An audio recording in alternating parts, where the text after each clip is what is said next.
1 जनवरी नया साल के दिन यदि आप यह सरल उपाय कर लेते हैं तो मां लक्ष्मी की असीम कृपा आप पर बनी रहेगी और आप धन धान्य से परिपूर्ण हो जाएंगे। यह उपाय इतना प्रभावशाली है कि इसे अपनाने के बाद आपके जीवन में चमत्कारी बदलाव आ सकते हैं। दोस्तों, बस इसे पूरे ध्यान से करें और परिणाम खुद देखें। चलिए जानते हैं कि नए साल के पहले दिन गाय को चुपचाप यह खास चीज खिलाने से क्या-क्या फायदे हो सकते हैं। यह न केवल आपके जीवन के सारे कष्ट और संकट दूर करेगा, बल्कि पितृदोष और मृत्यु भय से भी आपको मुक्ति दिलाएगा। पूरे साल आपके घर में अन्न, धन और सुख शांति का वास होगा। यह उपाय आपकी आर्थिक स्थिति को सुदृढ़ करने में मददगार साबित होगा। दोस्तों, अगर आप इसे पूरी श्रद्धा से करेंगे तो आपका बैंक बैलेंस लगातार बढ़ेगा और जीवन में आने वाले सभी दुख दर्द हमेशा के लिए समाप्त हो जाएंगे। गाय को यह छोटी और विशेष चीज खिलाने से आपके जीवन में सुख समृद्धि का द्वार खुल जाएगा। ऐसा माना जाता है कि गौ माता, जो 33 कोटि देवी देवताओं को अपने अंदर समेटे हुए हैं, उनकी कृपा से व्यक्ति राजा बन सकता है। यह उपाय आपको हर प्रकार की गरीबी और अभाव से मुक्ति दिलाने में सक्षम है। जो लोग यह उपाय अपनाते हैं, उनके घर में अन्न, वस्त्र और धन की कभी कमी नहीं होती। गरीबी हमेशा के लिए उनके जीवन से समाप्त हो जाती है। तो दोस्तों, नए साल के पहले दिन इस उपाय को अवश्य करें। यह आपके जीवन से संकट और दुख को दूर करेगा और मां लक्ष्मी की कृपा आपके ऊपर हमेशा बनी रहेगी। नया साल तो हर साल आता है, लेकिन ऐसा दिन और ऐसा मौका पूरे 500 सालों के बाद ऐसा दुर्लभ योग बन रहा है। अगर आप इस शुभ अवसर का लाभ उठाना चाहते हैं तो इस वीडियो को पूरा देखकर जानें। यह आपके जीवन में 7 पीढ़ियों तक समृद्धि और खुशहाली लाने वाला है। दोस्तों, वीडियो शुरू करने से पहले आपसे निवेदन है कि इसे लाइक करें और कमेंट बॉक्स में सच्चे दिल से जय गौ माता जरूर लिखें। गौ माता की कृपा सदैव आपके और आपके परिवार पर बनी रहे। साथ ही इस वीडियो को ज्यादा से ज्यादा शेयर करें ताकि अन्य लोग भी इसका लाभ उठा सकें। इस दिन तीर्थ स्नान करना बहुत ही शुभ माना गया है। यदि किसी तीर्थ स्थल पर जाकर पवित्र नदी में स्नान करना संभव न हो तो घर पर ही नहाने वाले पानी में गंगा जल की कुछ बूंदें डालकर स्नान करें। इसके बाद अपने घर के पूजा स्थान को साफ कर वहां पूजा अर्चना करें। पितरों के निमित्त तर्पण और अन्न धन का दान करने से नए साल के दिन सभी मनोकामनाएं पूर्ण होती हैं। विशेष रूप से पिंड दान करने से पूर्वजों की आत्मा को शांति मिलती है और उनका मोक्ष होता है। इस दिन हनुमान जी, मंगल देवता और शनिदेव की पूजा करना भी अत्यंत शुभ माना जाता है। इससे मंगल ग्रह से जुड़ा दोष समाप्त होता है और व्यक्ति को धन, सुख और संपत्ति की प्राप्ति होती है। इस दिन आपको एक उपाय जरूर करना है। गाय से जुड़े उपाय के साथ ही एक और उपाय आपको बताने जा रहे हैं, जिसे आपको शाम के समय करना है। शाम के समय का उपाय: पीपल के पेड़ के नीचे सरसों के तेल का आटे का चौमुखी दीपक जलाएं। दीपक में लाल कलावे की बाती डालें और चारों दिशाओं में मुख रखें। दीपक के बीच में 2 साबुत फूल भी डालें। इसके बाद अपनी मनोकामना सोचकर दीपक जला दें। यकीन मानिए, यह उपाय बहुत प्रभावशाली है। अगर आपकी मनोकामना 21 दिनों के भीतर पूरी न हो तो हमें बताएं। सनातन परंपरा में गाय, गंगा और गायत्री का अत्यंत धार्मिक महत्व है। माना जाता है कि गौ माता के शरीर में 33 कोटि देवी देवताओं का वास होता है। गौ माता की सेवा और पूजा करने से सभी देवी देवताओं की कृपा प्राप्त होती है। सुबह भोजन बनाते समय पहली रोटी गौ माता के लिए अलग निकालें।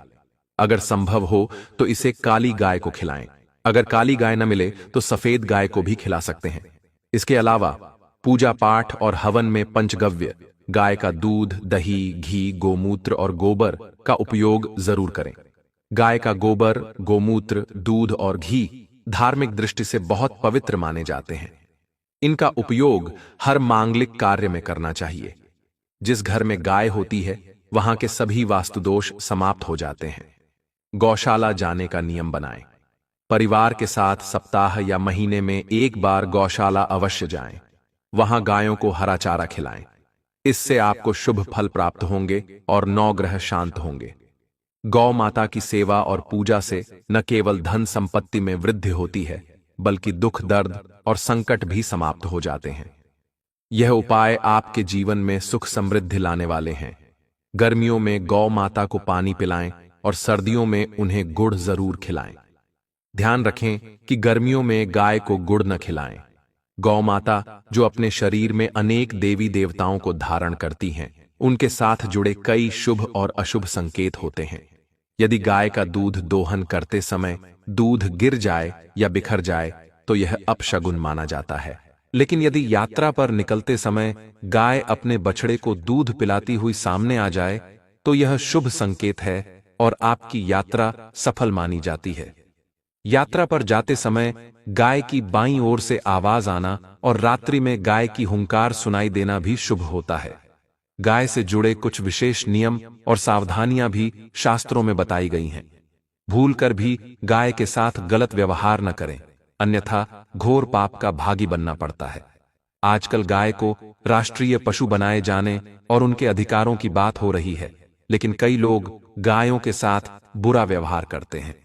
गायों को भरपेट चारा तक नहीं दिया जाता। जब तक गाय दूध देती है तब तक उसकी सेवा होती है, और जैसे ही दूध देना बंद करती है उसे सड़कों पर भटकने के लिए छोड़ दिया जाता है। यह गाय कभी वाहनों से टकरा जाती है तो कभी बीमार होकर दम तोड़ देती है। शास्त्रों में कहा गया है कि गाय को माता का दर्जा दिया गया है। गाय को मारना या पीटना घोर पाप है। ऐसा करने वाले को नरक में कष्ट भोगने पड़ते हैं और अगले जन्म में पशु योनि मिलती है। एक कथा के अनुसार गौतम मुनि ने गलती से गाय को डंडा मार दिया, जिससे गाय की मृत्यु हो गई। इस पाप से मुक्ति पाने के लिए उन्हें वर्षों तक कठोर तपस्या करनी पड़ी। इसी प्रकार भगवान श्री कृष्ण ने बैल स्वरूप में आए वृद्ध आश्रम का वध कर दिया था। इससे मुक्ति के लिए उन्होंने सभी तीर्थों को एक कुंड में बुलाकर उसमें स्नान किया, तब जाकर वह पाप मुक्त हुए। पुराणों में यह भी कहा गया है कि पानी पी रही गाय को भगाने वाले व्यक्ति को नरक में कष्ट भोगने पड़ते हैं। गाय को सम्मान और सेवा देना न केवल पुण्य का कार्य है, बल्कि इसे हमारे जीवन का हिस्सा बनाना चाहिए। जो लोग गाय के लिए प्याऊ बनवाते हैं और उनके लिए चारा और पानी की व्यवस्था करते हैं, वे महाभाग्यशाली माने जाते हैं। ऐसे लोग अपने पापों से मुक्त होकर स्वर्ग को प्राप्त करते हैं और अगले जन्म में सुखी और संपन्न जीवन जीते हैं। गाय आराम कर रही हो तो उसे कभी कष्ट देकर या डंडा मारकर उठाना नहीं चाहिए। ऐसा माना जाता है कि गाय जहां बैठती है वहां से नकारात्मक ऊर्जा खत्म हो जाती है। जो लोग उस स्थान को साफ रखते हैं वे अपने जाने अनजाने किए गए पापों से मुक्त होकर गोलोक में स्थान पाते हैं। गाय को जबरदस्ती उठाने के लिए पानी डालना या डंडा मारना पाप माना गया है। ऐसा करने वाले को अगले जन्म में कष्ट भोगने पड़ते हैं और दर दर भटकना पड़ता है। शास्त्रों में यह भी बताया गया है कि गाय का दूध सबसे पहले उसके बछड़े के लिए होता है। बछड़े से बचा हुआ दूध ही मनुष्य को ग्रहण करना चाहिए, लेकिन कुछ लोग पूरा दूध निकाल लेते हैं और बछड़े के लिए कुछ नहीं छोड़ते। यह घोर पाप है। ऐसे दूध को निकालने और ग्रहण करने वाले दोनों पाप के भागी बनते हैं।